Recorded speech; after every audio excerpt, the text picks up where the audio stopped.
For almost 100 years, San Siro has stood like a monument to football itself, echoing with the roars of Milan derbies, Champions League glory, and generations of fans who grew up dreaming under its red towers. But now, the unthinkable is happening. The city of Milan has approved plans to demolish one of football's most sacred temples. Why would two of the biggest clubs in the world tear down a cathedral of the game?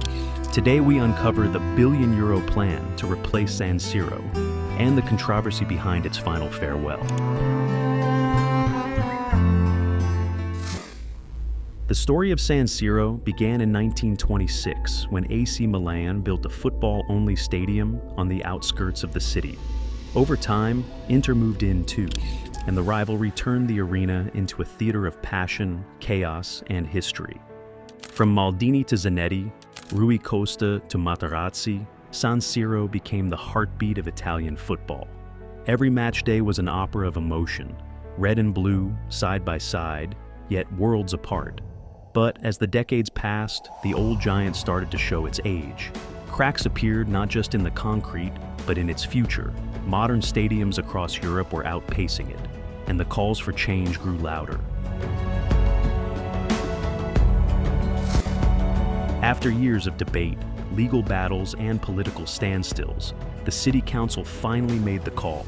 San Siro's land would be sold to AC Milan and Inter for 197 million euros. The vote, 24 in favor, 20 against, wasn't just about a stadium. It was about identity, economy, and the future of Milan. In a joint statement, both clubs called it a historic and decisive step. Their promise?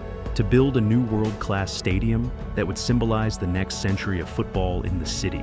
But not everyone was cheering. Preservation groups, architects, and even some fans accused the clubs of destroying cultural heritage. "You can't replace history," one banner read outside the council building. Still, the logic was hard to ignore. Renovating San Siro would cost nearly as much as building new, and the old structure couldn't meet modern safety and comfort standards without reducing capacity. So, with the vote sealed, Milan and Inter turned the page. The bulldozers wouldn't come yet, not until after the 2026 Winter Olympics, but the fate of San Siro was written. And now, all eyes turn to what comes next, the new Milan Stadium. The vision for Milan's new stadium is nothing short of breathtaking. Designed by Foster plus partners in Manica, the project blends Italian style with futuristic innovation, a 71,500-seat arena, surrounded by a living, breathing district, built for fans, families, and the city itself. This isn't just a stadium, it's an ecosystem. Plans include 5 themed zones, from fan plazas and shops to a football museum, hotels, and open-air sports fields. Around 50% of the land will become public green space, turning what was once concrete into a new urban park. Inside the stadium, the experience will change completely. Acoustics, lighting, and technology will create an atmosphere closer to a concert than a traditional match. Energy-efficient systems and carbon-neutral targets aim to make it one of Europe's most sustainable arenas. The entire redevelopment, estimated at 1.2 billion euros, is projected to generate over 3 billion euros in economic activity and create 16,000 jobs by 2035. Construction is set to begin in 2027, with completion by 2030 or 2031, just in time for Euro 2032. But before the new rises, the old must fall, and that's where emotions run deep.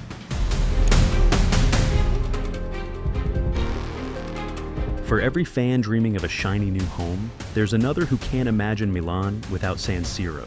The idea of tearing down a stadium that hosted Champions League finals, derbies, and World Cup matches feels almost sacrilegious. Architects and heritage groups have pleaded for preservation.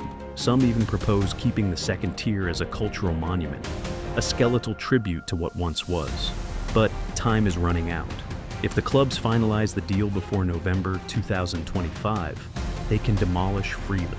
After that date, legal protection could make change nearly impossible.